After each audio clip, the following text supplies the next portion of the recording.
Hi, I'm Dan Gibbons from Resolve, and welcome to the Safer Places for Women and Girls Introduction and Overview.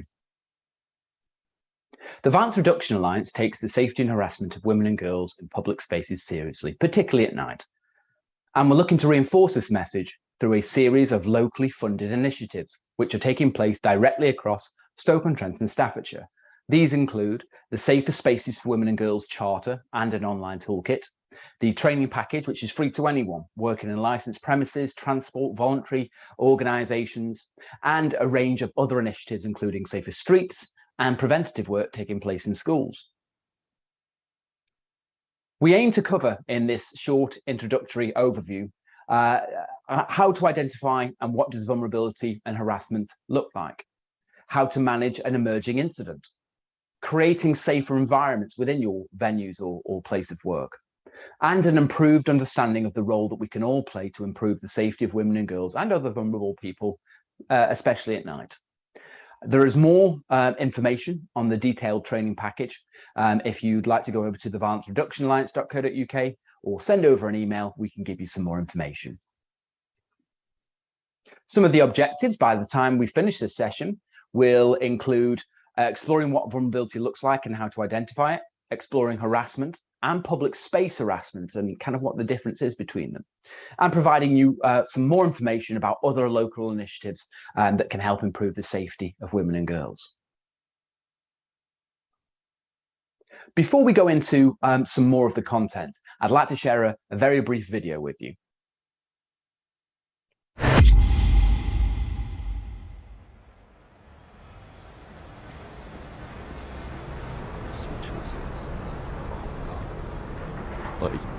Like check it out. Hey, take a picture, take a picture.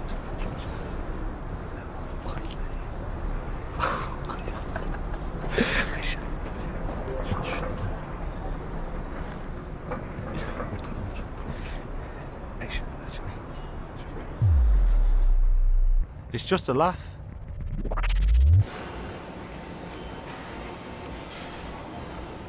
Fancy a ride on this?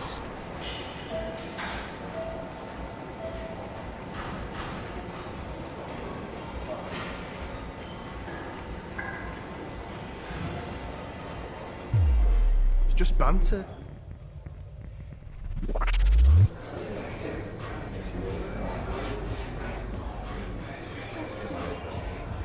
I mean, Go for it, Bob. Hi. Hi. Fancy a drink? No, thank you. Come on, it's just a drink. No, thanks though. Thank you. Come on, it's just a drink. Come on. What's her problem? I was only flirting. You're proper fit. What? It's just a compliment. 67% of women have been a victim of harassment or intimidation in a public place. Unwelcome sexual jokes, comments and staring or looks are not acceptable. What if that was your daughter or sister? Commenting on someone's appearance can cause fear, alarm and distress. It's not a compliment, it's harassment.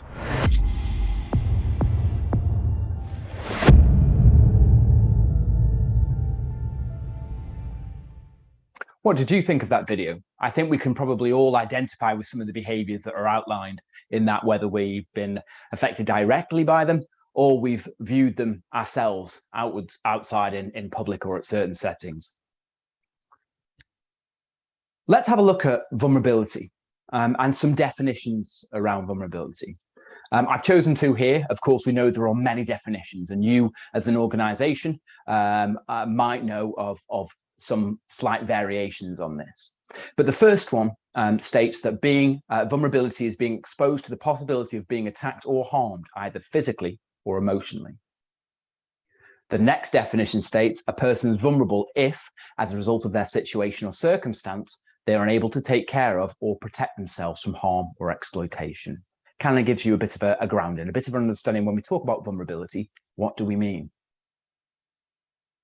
There was a consultation done in 2021, and it was the Enhancing Safety of Girls and Women in Public Spaces consultation. There was over 1,500 responses, and we've chosen some of the thoughts and feelings of the people that responded. The first person states, I have lost track of the amount of times I've been touched or grabbed or had unwanted attention, even when I've made it crystal clear I'm not interested. I've had rude comments shouted to me by rude men. It's absolutely disgusting what I've had to deal with in my life. Another person states, as a woman, I feel vulnerable anywhere I go, especially alone and in quieter areas. Someone else mentions, men might feel vulnerable too, but for women, it's a physical difference. I never walk in a dark street on my own. I always make sure I'm always picked up, or I choose to drive in the dark. And of course, there was so many other people saying similar things. Let's have a look at it from a statistical point of view, again, taken from the same consultation. 67% of women have been a victim of harassment or intimidation or violence in a public place. That's incredibly high. Some people that have attended the training feel that it's even higher than that. 87% of women don't report the offence to the police. Now, we can all probably reflect and maybe have a think about why might that be the case? Again, it's another incredibly high figure. 53% of women state that sometimes they felt unsafe being alone in urban spaces, for example, streets, roads and parks, etc. So again, we see a balance, don't we, across the nighttime economy, but also normal daytime activities. There was another survey or study done by the charitable organisation DrinkAware, and it was called the Drunken Nights Out campaign. And it looks at a night out from a male and a female perspective. Let's have a look at what it says. So firstly, from a male perspective, one 23-year-old said, if I foul somebody playing a game of football, it's a foul. But in the context of the game, it happens. If I did it in the street, it would be considered a crime. Some of the stuff is the same. Touching girls is wrong, but in the context of a bar or club when everybody's been drinking alcohol, it's kind of part of the game. In the cold light of day, they just wouldn't do it because the rules are different. What do you think about that? Let's have a look at a perspective from the females. So, from female respondents, they saw the behaviour as unacceptable and a problem, albeit one that does come with a territory. One 21-year-old woman said, guys are just all over you, gyrating behind you, touching you inappropriately, taking photos up your skirt. They just wouldn't do it if they hadn't been drinking. Now, this appears to me, and I guess we can all interpret it in our own ways, but this appears to me that people almost kind of know what they're possibly getting into by going out. They don't like it, but it's kind of par for the course. If people are going to go out and have a few drinks and meet up of a night time, then it's kind of something that comes with the territory. We all think it's time for a change. What do you think?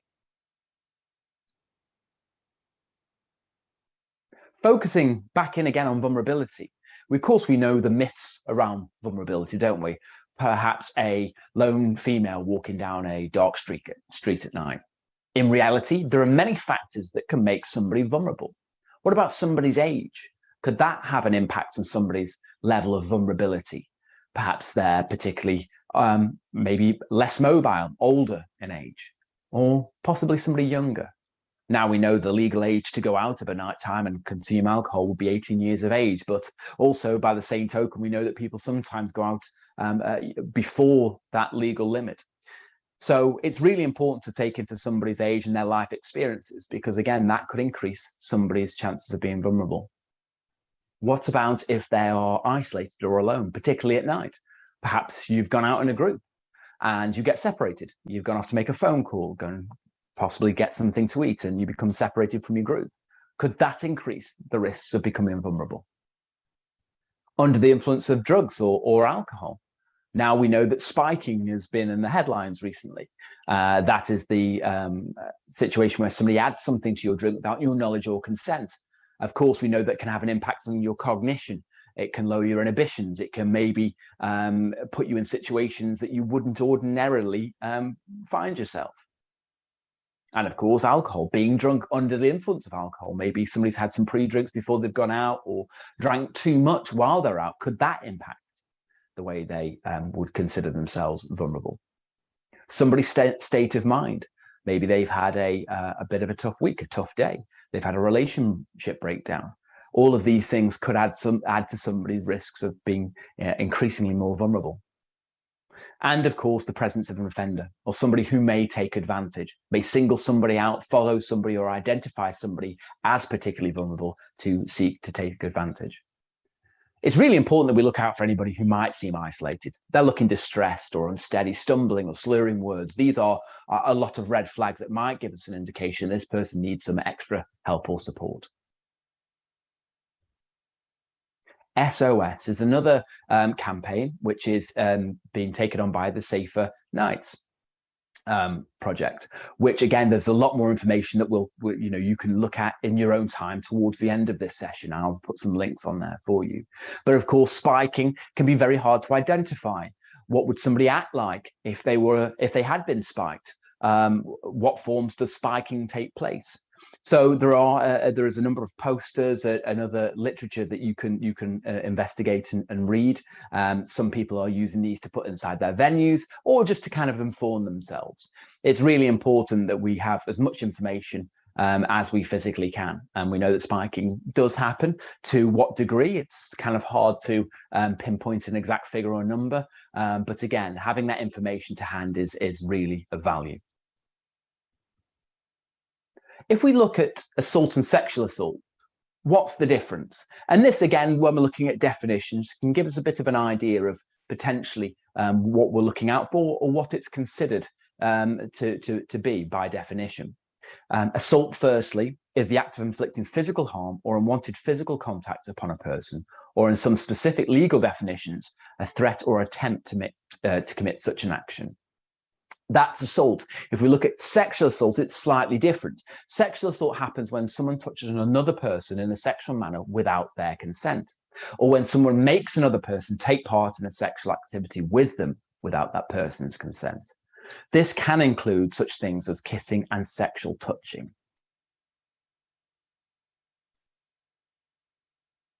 Now, if we look at public space harassment, I think the title kind of gives it away. It's harassment that takes place in public spaces. And the video that we watched earlier kind of really highlights some of these particular behaviors. Of course, we noticed somebody being video or photographed without a person's consent, sending imagery or making connotations to via video or photograph, which again can be alarming. It can be harassing. Somebody making using vulgar language, inappropriate innuendos, aggressive language, sexualized language. Again, sometimes people just write it off as banter, but again, it can be very alarming. It can be harassing behavior. Maybe somebody's been, offered a drink or something similar, and that person has said no, thank you very much. But yet that person continues with their behavior, and in the video we see that actually physical contact is made. Again, that sign of no has been given once. That should be enough. But again, that person persists and actually then ups the ante and physically has contact and touches that person. And catcalling, compliments, passing information about somebody's image to them in a way that wasn't welcomed, isn't welcomed, hasn't been asked for. Again, these are all types of harassment that we may have been subjected to, or that we can sometimes see out in the public domain. This would all be considered public space harassment. And remember, if the behaviors persist, that is harassing behavior. And this is where we look at the dripping tap effect. We do need to deal with public space harassment. We can maybe look at an evening that appears to be going well, and then something happens and the mood or the atmosphere changes. Addressing these issues early can prevent the situations from escalating. Let's have a look at some unacceptable behaviors, some of which we've seen in the video prior. Entering somebody's personal space unsolicited. As human beings, we're generally quite social, but also we have our kind of personal space around us with a level of comfortability. If we know the person, their family or friends, they can probably get quite close and that's okay. If we don't know the person and they're a stranger, we probably want to keep them at arm's length. So entering that space unwelcomed, or if you've been told, actually, would you mind backing up or don't get too close? Again, these are types of escalatory behaviors. Similar to the video, verbal innuendos, unpleasant language, jokes that have sexual or any other unpleasant connotations to them. If you find it unpleasant, somebody's directed that language at you, and you've made it clear that you're unhappy, either with your body language or verbally saying so, this is harassing and unacceptable behavior. Deliberately brushing past or up against. And again, I think we have to look at the intent behind this. This can happen quite innocently, especially if maybe there's a busy shop or a venue or very busy public transport. Of course, you're kind of all jostling for space. It's not easy to keep distance, is it? But it's the intent behind that touching. Where have you been touched? Is it happening repeated times? Have you asked that person to kind of back up and give you space, but they've not done anything about it and they're still there? This type of behavior again is an escalating type behavior. Inappropriate touching, it kind of ties into the point we just made before. Maybe this isn't to do with a busy place. We saw in the video where the person went in to grab the hand, touching the body in general. Again, if it's unwelcomed, you've not asked for that. That is unacceptable behavior. Ignoring pleas to stop. Now, this can be verbal. It could be no, thank you very much. And again, it doesn't have to be aggressive. If we relate it back to the video, she said, no, thank you. Pleasant enough, no problem there. But that person continued. Maybe it's with your body language. Maybe you're kind of trying to move yourself away and they can visibly see that you're not interested. You're trying to remove yourself from the situation. But again, the behaviors continue. Furthermore, this could lead into pursuing somebody. Persisting in the behaviors. You've been told to stop, that persons maybe remove themselves from the situation because they don't feel confident or comfortable to challenge directly. So they've maybe left the venue or moved to a different location within the venue, and that person's followed them. Absolutely. These are considered escalating behaviors. It's really important to know if these behaviors persist, they can be viewed as harassment or a crime.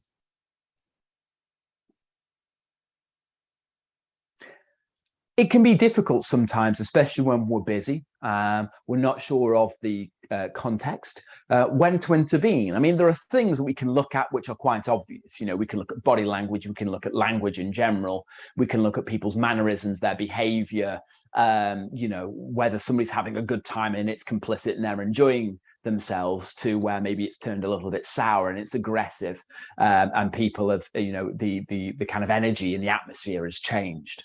It's really important. The overarching message at this point is your safety is absolutely paramount. If you don't feel confident or comfortable to put yourself in a situation, then simply put, you don't. This is where we have policies and procedures in place. We have management. We have people in senior positions to help assist and support.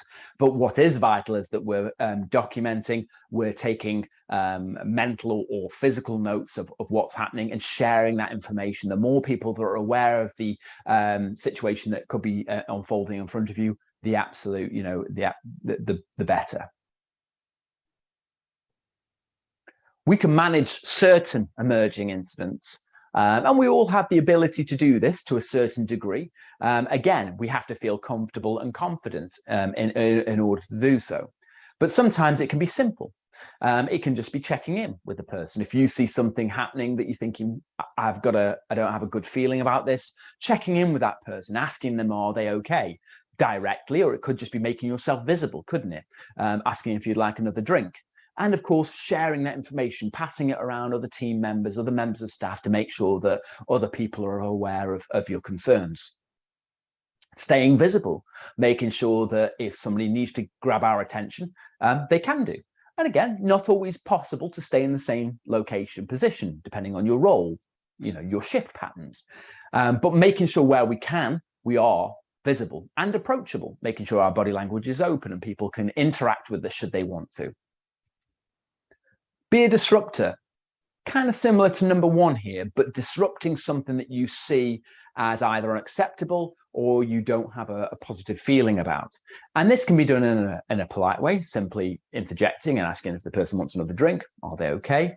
Or maybe advising somebody that they're getting a bit too loud or their behavior is not acceptable, could they tone it down? But we also have to be prepared to act. We might have to ask them to leave. We might have to ask them to, put down the drinks, or you're not serving them any more alcohol, or whatever it might be. Again, this is where we have to be confident and comfortable, sharing that information and getting assistance when necessary. Be vocal, make requests for the behaviors to stop. We might want to follow an escalatory procedure. We've asked them once to stop.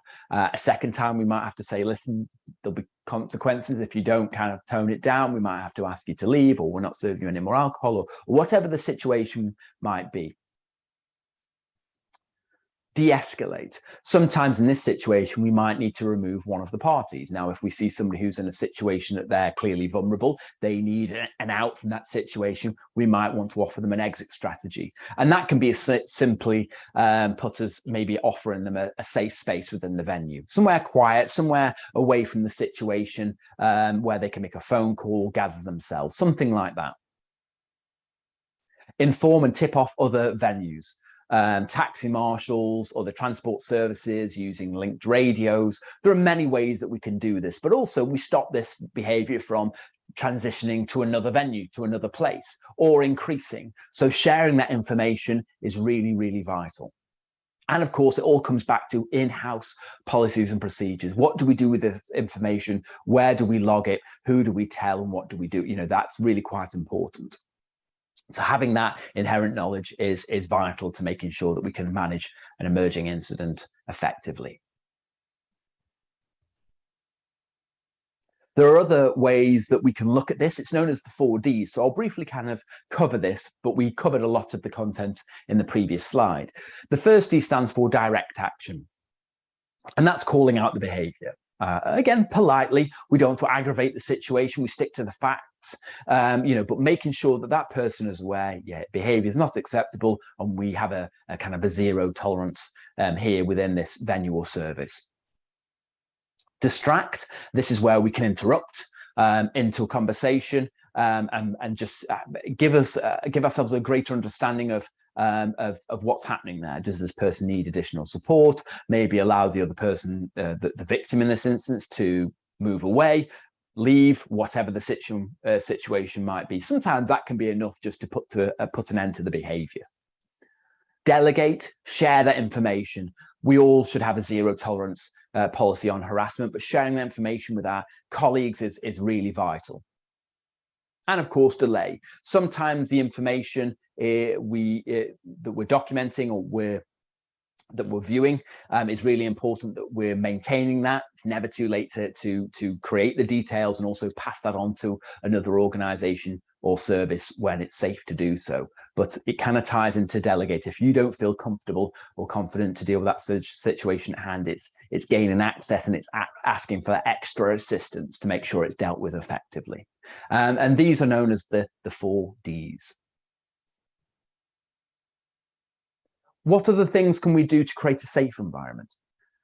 We touched on like a safe area, a refuge point, an area for privacy.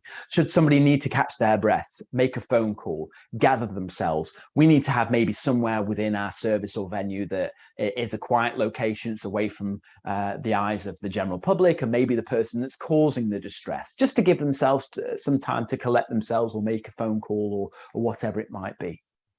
What about kind of dead zones within our venue or service?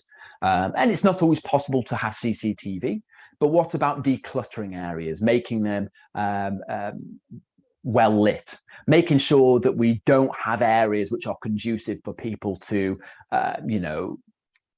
either carry out certain behaviors or do things away from the eyes of members of staff, etc. So it's just looking at our venue, how it's structured, tables, layout, have we got a good viewing angle of what's going on where we are. Signage and posters, making sure that people are aware what's the local taxi, numbers. How can I get home? Possibly the address of the place and venue, making sure that people are aware that this particular service has a zero tolerance of harassment, extra support numbers, things like that. Of course, sympathetically put around the venue. We know that some places use them on backs of toilet doors, or there's certain areas where you can get leaflets or cards and things like that. Just gives that person an extra bit of security and safety and extra information. And of course, it all comes back to our reporting procedures. In certain situations, where do we go? What do we do? Where do we store this information? That's really important. Sitting on the information, it's not effective. Making sure that we're sharing that information, even if you don't feel comfortable, making sure that you pass that on, and again, making sure that it's been logged and stored. For further information, of course, you can go over to the Safer Places for Women and Girls Charter and an online toolkit. And we're looking for all of our venues to sign up to this. There's a lot of great information there, but also making sure we can get as many people on board as possible.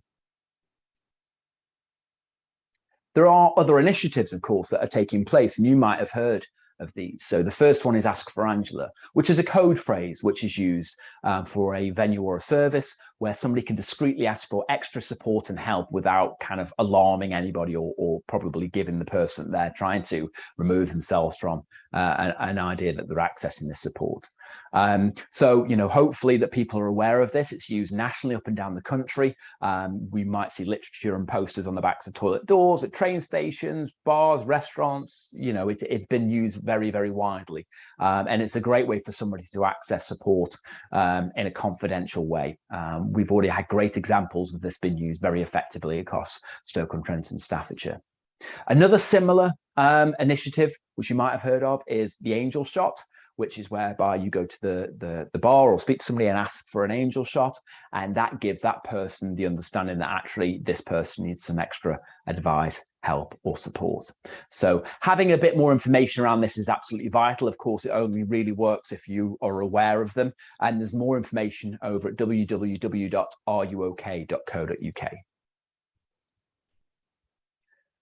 The other initiatives that are running alongside the training, which are all obviously hosted by the Violence Reduction Alliance, is of course the Safer Places for Women and Girls Charter, which includes an online toolkit. And again, we're trying to get as many services and venues to sign up to this, to share the information, to make sure we're doing all that we can to make our services and spaces safer for women and girls. You can access all of the information on www.violencereductionalliance.co.uk. There's the No More Excuses initiative, which we saw the video of. Of course, you can watch that, you can download it. There are posters, there's social media campaigns, there's lots going on there as well. I think it's a really impressive video, which really underpins the importance of this information. There's also the Unite Against Harassment campaign, which looks at harassment across the board. And there's lots of posters and other bits of information there you can download completely free of charge. And of course, we spoke about Safer Nights, didn't we? We looked at signs of spiking specifically. And the Safer Nights initiative is to make our nights safer, simply put. Simple things that we can do, that we can put into place to make our nights enjoyable, but also safe. And there's various things there in terms of making sure you can get a safe route home, looking at spiking. There's lots of great useful information and tips there. And of course, all completely free of charge and accessible via the violencereductionalliance.co.uk. We have to remember, though, in an emergency, it's 999. That's really quite important. It's a free phone number accessible from any payphone or mobile phone. If you're in doubt and it's an emergency, you've got to call 999. Brilliant. Well, I'd like to thank you very much for joining us on this session. Our contact details are in front of you. You can get in contact with us on the email addresses in front, or you can access the Violence Reduction Alliance website. If there are any thoughts or feelings, or you'd like to book any training, we'd love to hear from you. And thank you very much for watching.